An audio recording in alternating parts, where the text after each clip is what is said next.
ಅಪೊಸ್ತಲರ ಕೃತ್ಯಗಳು ಅಧ್ಯಾಯ 11.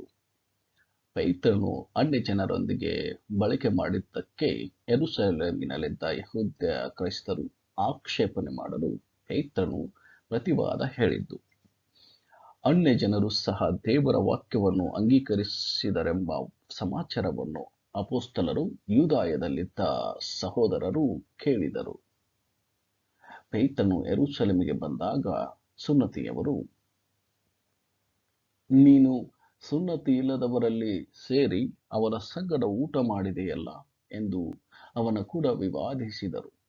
ಪೇತ್ರನು ನಡೆದ ಸಂಗತಿಯನ್ನು ಅವರಿಗೆ ಮೊದಲಿನಿಂದ ಕ್ರಮವಾಗಿ ವಿವರಿಸಿ ಹೇಳಿದ್ದೇನೆಂದರೆ, ನಾನು ಯೊಪ್ಪಕ್ಕೆ ಪಟ್ಟಣದಲ್ಲಿ ಪ್ರಾರ್ಥನೆ ಮಾಡುತ್ತಿದ್ದಾಗ ಧ್ಯಾನಪರವಶನಾಗಿದ್ದ ನನಗೆ ಒಂದು ದರ್ಶನವಾಯಿತು.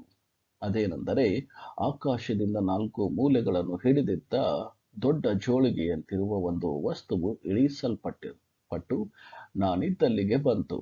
ಅದೇನೆಂದು ತಿಳುಕೊಳ್ಳುವುದಕ್ಕೆ ನಾನು ಚೆನ್ನಾಗಿ ನೋಡಿದಾಗ ನೆಲದ ಮೇಲೆ ತಿರುಗಾಡುವ ಪಶು, ಮೃಗ, ಕ್ರಿಮಿ, ಕೀಟಗಳನ್ನು, ಅಂತರಿಕ್ಷದಲ್ಲಿ ಹಾರಾಡುವ ಹಕ್ಕಿಗಳನ್ನು ಕಂಡೆನು. ಆಗ ಪೇತ್ರನೇ, ಎದ್ದು ಕೊಯ್ದು ತಿನ್ನು ಎಂದು ನನಗೆ ಹೇಳುವ ವಾಣಿಯನ್ನು ಕೇಳಿದೆನು. ನಾನು, ಬೇಡವೇ ಬೇಡ ಸ್ವಾಮಿ, ಹೊಲೆಯಾದ ಪದಾರ್ಥವಾಗಲಿ ಅಶುದ್ಧ ಪದಾರ್ಥವಾಗಲಿ ಎಂದು ನನ್ನ ಬಾಯೊಳಗೆ ಸೇರಿದ್ದಿಲ್ಲ ಅಂದೆನು. ಅದಕ್ಕೆ, ದೇವರು ಶುದ್ಧ ಮಾಡಿದ್ದನ್ನು ನೀನು ಹೊಲೆ ಎನ್ನಬಾರದು ಎಂಬುದಾಗಿ 2ನೆಯ ಸಾರಿ ಆಕಾಶವಾಣಿಯಾಯಿತು. ಹೀಗೆ 3 ಸಾರಿ ಆಯಿತು. ಆಮೇಲೆ ಎಲ್ಲವೂ ತಿರುಗಿ ಆಕಾಶಕ್ಕೆ ಎತ್ತಲ್ಪಟ್ಟಿತು. ಆ ಕ್ಷಣದಲ್ಲೇ 3 ಮಂದಿ ಮನುಷ್ಯರು ನಾವಿದ್ದ ಮನೆಯ ಮುಂದೆ ನಿಂತಿದ್ದರು. ಅವರು ಕೈಸರೈಯದಿಂದ ನನ್ನ ಹತ್ತಿರಕ್ಕೆ ಕಳುಹಿಸಲ್ಪಟ್ಟವರು. ದೇವರಾತ್ಮನು, ನೀನು ಏನು ಭೇದ ಮಾಡದೆ ಅವರ ಜೊತೆಯಲ್ಲಿ ಹೋಗು ಎಂದು ನನಗೆ ಹೇಳಿದನು. ಈ 6 ಮಂದಿ ಸಹೋದರರು ಸಹ ನನ್ನ ಸಂಗಡ ಬಂದರು. ಆ ಮನುಷ್ಯನ ಮನೆಯೊಳಗೆ ನಾವು ಸೇರಲು ಅವನು ನಮಗೆ, ಒಬ್ಬ ದೇವದೂತನು ನನ್ನ ಮನೆಯಲ್ಲಿ ನಿಂತಿರುವುದನ್ನು ಕಂಡೆನು. ಆ ದೂತನು, ನೀನು ಯೊಪ್ಪಕ್ಕೆ ಕಳುಹಿಸಿ ಪೇತ್ರನೆನಿಸಿಕೊಳ್ಳುವ ಸೀಮೋನನನ್ನು ಕರೆಸು.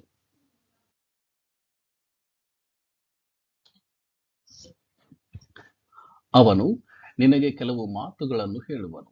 ಆ ಮಾತುಗಳಿಂದ ನಿನಗೂ ನಿನ್ನ ಮನೆಯವರೆಲ್ಲರಿಗೂ ರಕ್ಷಣೆಯಾಗುವುದು ಎಂದು ಹೇಳಿದನೆಂಬುದಾಗಿ ತಿಳಿಸಿದನು. ನಾನು ಮಾತಾಡುವುದಕ್ಕೆ ಪ್ರಾರಂಭಿಸಿದಾಗ ಪವಿತ್ರಾತ್ಮ ವರವು ಮೊದಲು ನಮ್ಮ ಮೇಲೆ ಇಳಿದಂತೆ ಅವರ ಮೇಲೆಯೂ ಇಳಿಯಿತು. ಆಗ ಯೋಹಾನನಂತೂ ನೀರಿನ ದೀಕ್ಷಾಸ್ನಾನ ಮಾಡಿಸಿದನು. ನಿಮಗಾದರೋ ಪವಿತ್ರಾತ್ಮದಲ್ಲಿ ಸ್ನಾನವಾಗುವುದು ಎಂದು ಯೇಸು ಸ್ವಾಮಿ ಹೇಳಿದ ಮಾತು ನನ್ನ ನೆನಪಿಗೆ ಬಂತು. ದೇವರು ಕರ್ತನಾಗಿರುವ ಯೇಸು ಕ್ರಿಸ್ತನಲ್ಲಿ ನಂಬಿಕೆ ಇಟ್ಟ ನಮಗೆ ಕೊಟ್ಟ ವರಕ್ಕೆ ಸರಿಯಾದ ವರವನ್ನು ಅವರಿಗೂ ಕೊಟ್ಟಿರಲಾಗಿ, ದೇವರನ್ನು ತಡೆಯುವುದಕ್ಕೆ ನಾನು ಶಕ್ತನೋ? ಹೀಗಂದ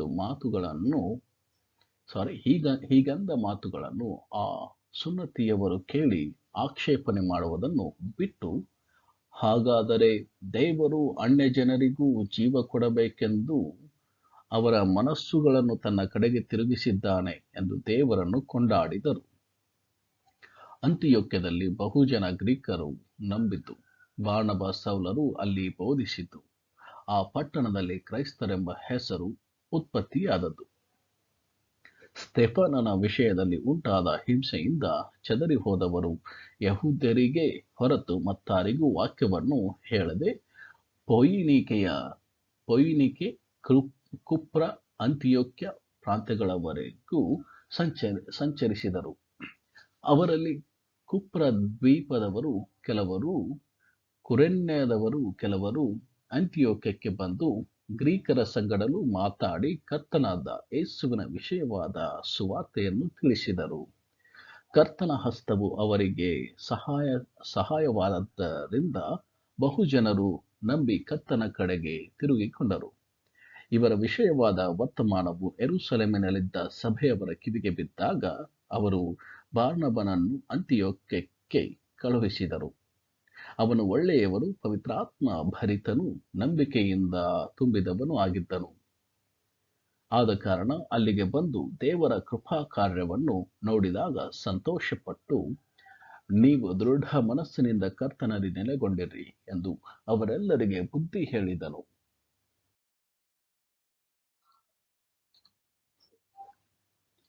ಆಗ ಬಹುಮಂದಿ ಕರ್ತನಿಗೆ ಸೇರಿಕೊಂಡರು. ತರುವಾಯ ಬಾರ್ನಬನು ಸೌಲನನ್ನು ಹುಡುಕುವುದಕ್ಕಾಗಿ ತಾರ್ಸಕ್ಕೆ ಹೋಗಿ ಅವನನ್ನು ಕಂಡು ಅಂತಿಯೋಕ್ಯಕ್ಕೆ ಕರೆದುಕೊಂಡು ಬಂದನು. ಆಮೇಲೆ ಅವರು ಪೂರಾ 1 ವರುಷ ಸಭೆಯವರ ಸಂಗಡ ಕೂಡಿದ್ದು ಬಹುಜನರಿಗೆ ಉಪದೇಶ ಮಾಡಿದರು. ಅಂತಿಯೋಕ್ಯದಲ್ಲಿಯೇ ಶಿಷ್ಯರಿಗೆ ಕ್ರೈಸ್ತರೆಂಬ ಹೆಸರು ಮೊದಲು ಬಂತು. ಬಾರ್ನಬ ಸೌಲರು ಯೆರೂಸಲೇಮಿಗೆ ದ್ರವ್ಯ ಸಹಾಯವನ್ನು ತೆಗೆದುಕೊಂಡು ಹೋದದ್ದು. ಅಷ್ಟರಲ್ಲಿ ಅರಸನಾದ ಹೆರೋದನು ಯಾಕೋಬನನ್ನು ಕೊಲ್ಲಿಸಿ ಪೇತ್ರನನ್ನು ಸೆರೆಯಲ್ಲಿ ಹಾಕಿಸಿದ್ದು, ದೇವದೂತನು ಪೇತ್ರನನ್ನು ಬಿಡಿಸಿದ್ದು, ಅರಸನು ಸತ್ತದ್ದು. ಆ ಕಾಲದಲ್ಲಿ ಪ್ರವಾದಿಗಳಾಗಿದ್ದ ಕೆಲವರು ಯೆರೂಸಲೇಮಿನಿಂದ ಅಂತಿಯೋಕ್ಯಕ್ಕೆ ಬಂದರು.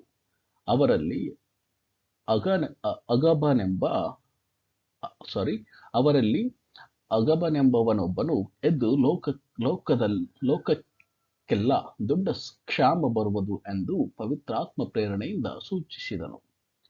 ಅದು ಕ್ಲೌದ್ಯ ಚಕ್ರವರ್ತಿಯ ಕಾಲದಲ್ಲಿ ಉಂಟಾಯಿತು. ಆಗ ಆ ಶಿಷ್ಯರಲ್ಲಿ ಪ್ರತಿಯೊಬ್ಬರು ಯೂದಾಯ ಸೀಮೆಯಲ್ಲಿ ವಾಸವಾಗಿದ್ದ ಸಹೋದರರಿಗೆ ತಮ್ಮ ತಮ್ಮ ಶಕ್ತಿಯನುಸಾರ ದ್ರವ್ಯ ಸಹಾಯ ಮಾಡಬೇಕೆಂದು ನಿಶ್ಚಯಿಸಿಕೊಂಡರು. ಹಾಗೆಯೇ ಮಾಡಿ ಅದನ್ನು ಬಾರ್ನಬ ಸೌಲರ ಕೈಯಿಂದ ಸಭೆಯ ಹಿರಿಯರಿಗೆ ಕಳುಹಿಸಿದರು.